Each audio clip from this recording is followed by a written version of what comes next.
Bonjour, aujourd'hui j'ai un problème de woofer. Regardez son modèle, la marque, voilà la carte mère. En fait le problème c'est que ça joue, c'est-à-dire les petits baffes jouent bien mais la basse joue, ça joue très faiblement, ce qu'on ne peut même pas l'entendre. La première des choses à faire, c'est de pouvoir repérer, comme ici on a fait au transistor, le transistor qui gère le côté de la basse, c'est-à-dire la partie amplification. Quand je regarde là, regardez ici, ça c'est l'AOP, la TL084. Vous tapez en ligne, vous allez voir un peu son datasheet. Et voilà les transistors. Quand je vois la fiche, ça c'est la fiche de l'haut-parleur. C'est-à-dire en fait que la fiche de l'haut-parleur n'est pas loin de là où il y a les transistors en fait, qui gèrent, là où il y a l'ampli en fait, qui gère la partie basse. C'est-à-dire qu'en fait voilà ça. Bon, avec mes recherches, la première des choses qu'il faut faire, c'est d'essayer de repérer l'entrée de son. C'est-à-dire tu viens sur le circuit qui est là, comme j'ai parlé, la TL084, tu essaies de cafouer, tu essaies de, c'est pas cafouer en fait, tu essaies de taper le numéro du circuit TL084, tu dois voir un peu le brochage à l'intérieur. En fait à l'intérieur, ce sont les AOP. Donc dans ce circuit là, il y a 4 AOP à l'intérieur, 4 différents AOP. Donc on a fait ce câblage là en fait pour, donc ça veut dire dans l'ampli, on a fait l'ampli, on a utilisé une partie pour faire comme une partie pour faire les attaques en fait de l'ampli. Donc c'est à dire il y a une partie qui permet de gérer la partie de l'ampli, il y a l'autre partie qui se permet de gérer, de rendre la basse, de rendre ça en forme basse. C'est ça maintenant qui permet peut-être de faire travailler et que le son sorte en mode basse. Et en sortie maintenant, c'est le circuit-ci qui commande tout. Donc la première des choses à faire, c'est de repérer d'abord l'entrée de son. C'est-à-dire l'entrée de son là où le son entre, qui permet de faire jouer juste le côté basse.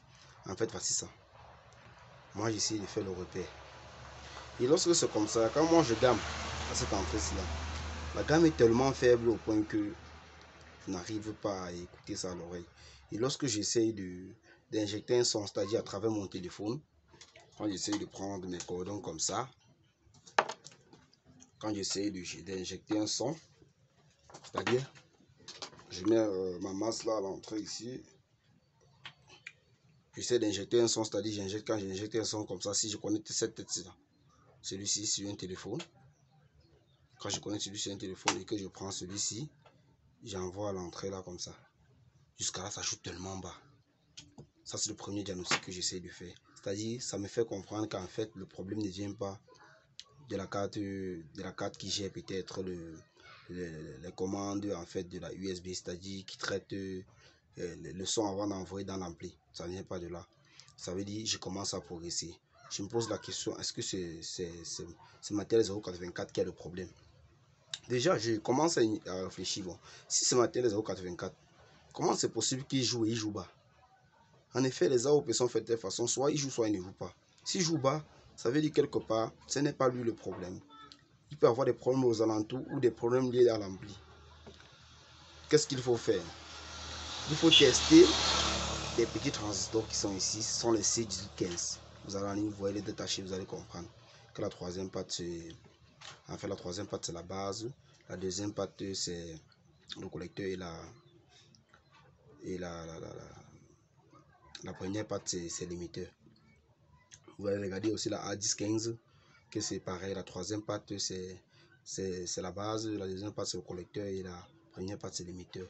Il y a les petits maintenant boîtiers de sortie là. Bon, c'est toujours les NPN et PNP en fait. Donc tu vas essayer de tester pour mieux comprendre. En fait moi, selon mes tests, la première chose que j'ai repéré, ça c'est déjà bon, je peux dire actuellement j'ai déjà résolu le problème. Je vais juste vous faire part comment j'ai procédé pour pouvoir résoudre ce problème. J'ai testé là, je me suis rendu compte qu'il y avait certains transistors dont la rouille avait déjà touché dans l'ampli. Ça avait touché dans l'ampli. Et c'est ça qui, pour vous montrer là où il avait touché, vous voyez, il y a ce composant-ci qui est calciné. Qu'on met des fois en sortie, on met un restant de 1 ohm et on met une céramique 204 là. Donc c'était brûlé. En fait, j'ai essayé de remédier. Bon, ça veut couper les pattes, j'ai essayé de mettre là, mais jusqu'à là, j'avais un son toujours bas. Je me suis posé la question que mais comment ça fonctionne? J'ai essayé de travailler. Mais pour moi, je savais déjà que l'hypothèse de l'ampli, de la partie était déjà aidé à côté. Je savais que non, il n'avait pas un problème. Ensuite, j'ai regardé celui-ci et il n'avait pas de problème. Il dit bon, ça ne peut être que les composants aux alentours. Et si d'autres composants sont rouillés, d'autres peuvent aussi être rouillés. Il essaie maintenant de partir là où le gain. Je ne sais pas pour ceux qui savent le gain de l'ampli, parce que tout ampli a un gain. Il y a un endroit qu'on gère le gain. C'est là-bas maintenant que j'ai fait des repères pour avoir le gain. Je me suis rendu compte que le seul problème, ce problème-là ne coûtait même pas 50 francs en fait. Le seul problème était ce petit condensateur qui gère le gain en fait. Ce condensateur chimique, comme ça prend bien au centre de 1 kg. Ce condensateur chimique était défectueux. C'est ça qui faisait que bon, le gain ne travaillait pas, parce qu'en fait, c'est quand le gain est fait entre la restante de l'entrée et celle de la sortie. Quand tu vois, tu essayes de supprimer celle qui part à la masse, ça fait réduction de gain. Donc c'est ça qui fait qu'il y avait réduction de gain, c'est ça qui faisait qu'entre temps la base jouait tellement faible. Lorsque j'ai essayé de regarder, je me suis rendu compte que ce condensateur là, voilà ça, il avait eu un problème. En fait, je l'ai remis juste pour faire la vidéo. Ce condensateur là avec des problèmes. J'ai donc pris ce condensateur, j'ai cherché un autre condensateur qui est là. Voilà un autre condo que j'ai pris, qui est de 50 volts, 22 microfarads, que je vais mettre là-bas et mon problème doit être résolu. Merci, abonnez-vous pour avoir plus de vidéos. Prochainement, on doit mieux faire que ça. Pour ceux qui ont aimé, il faut liker et partager. Merci et merci.